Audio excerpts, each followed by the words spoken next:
মারজান মুক্তা আপনি লিখেছেন, ইউটিউব থেকে ইনকামের জন্য মেয়েরা মুখ না দেখিয়ে শুধু হাত দেখিয়ে ক্যামেরার পেছন থেকে রান্না বিষয়ক কথাবার্তা বলে রান্নার ভিডিও বানালে কি গুনাহ হবে?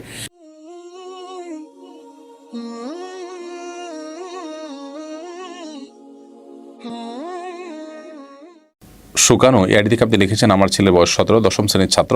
সে কতিপয় ওলামা একরামের বয়ান শুনে সুন্নত হিসাবে বাবরি চুল রেখেছে, যা স্কুলের নিয়ম বহির্ভূত। ফলে স্কুলের শিক্ষকদের তার উপরে অসন্তুষ্ট, তার বাবাও সামাজিকভাবে চাপে অসন্তুষ্ট। তাকে কীভাবে বোঝাবো? প্রথম কথা হলো যে যদি সে এই সুন্নার কারণে নানান রকমের সমস্যায় পতিত হয়, তাহলে সেক্ষেত্রে এই সুন্নাটি এই মুহূর্তে সে পালন না করার জন্য কোনো একজন ভালো আলেমের কাছে তাকে নিয়ে যাবেন।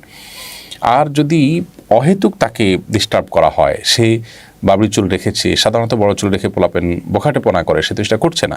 সেজন্য শিক্ষকদেরকে অন্য কাউকে দিয়ে বোঝানো উচিত, ভালো কোনো আলেমকে দিয়ে বোঝানো উচিত যে তার ক্ষেত্রে অন্তত ছাড় দেওয়া উচিত, কারণ বখাটেপনা করে, সেই জন্যই তো চুলের ক্ষেত্রে বিধিনিষেধ আরোপ করা হয়ে থাকে সাধারণত। কিন্তু যে চুল মানুষকে বরং সততার পথে নিয়ে যায়, সেই চুল বা যেই আদর্শের কারণে সে আরও বরং সৎ জীবনযাপন করে, সেটাকে অ্যাপ্রিসিয়েট করা উচিত। অতএব পুরো পরিস্থিতি না দেখে আসলে আমি এখন ছেলের কি চুল ফেলে দেওয়া উচিত নাকি শিক্ষকদের বোঝানো উচিত এটা বলা কঠিন।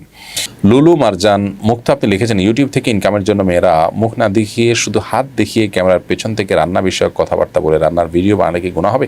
অ্যাডসেন্সের মাধ্যমে উপার্জন করেন, তাহলে তো সেটি এমনিতেই না জায়েজ, যেহেতু সেখানে হালাল হারাম সব রকমের অ্যাড আসে। আর দ্বিতীয়ত হলো, আপনি মুখ না দেখিয়েও যদি আপনি সেখানে ভোকাল দিয়ে ভিডিও তৈরি করেন, তাহলে সেক্ষেত্রে আপনার শরীর বিভিন্ন অঙ্গ প্রত্যঙ্গ ভিডিওর মাধ্যমে প্রকাশ হওয়ার আশঙ্কা যেমন আছে, আপনার ভোকালটার ভিতরে আপনার যেহেতু আপনি দর্শককে আকৃষ্ট করার চেষ্টা করবেন, সেখানে আপনার সুন্দর কণ্ঠে আপনি উপস্থাপন করার চেষ্টা করবেন, তো এই বিষয়গুলো তো পর্দার খেলাফ। আল্লাহ তাআলা কোরআনে তো পরিষ্কার জানিয়েছেন যে মেয়েরা যদি কোনো কিছু চাইতে হয়, বলতে হয়, তাহলে সেক্ষেত্রে তাদের এই কণ্ঠের মধ্যে কোমলতা সৃষ্টি করে তারা বলবে না, তো সেটার তো খেলাফ হয়ে যাচ্ছে। বিধায় এটা কোনো সেফ হালাল উপার্জনের পথ না।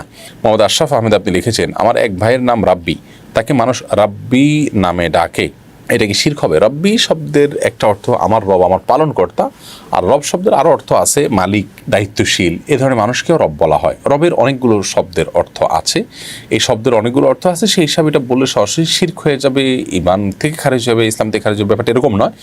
তবে যেহেতু রব্বি শব্দ বললেই আমাদের রব আল্লাহ রাব্বুল আলামিন যে আমাদের পালনকর্তা সেটার দিকে যায় এবং সচরাচর সে অর্থটাই হয়, এই জন্য এটা অবশ্যই অ্যাভয়েড করা উচিত।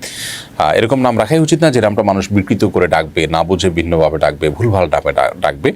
এক্ষেত্রে ফজলে রাব্বি বা এই টাইপের কোনো শব্দ থাকলে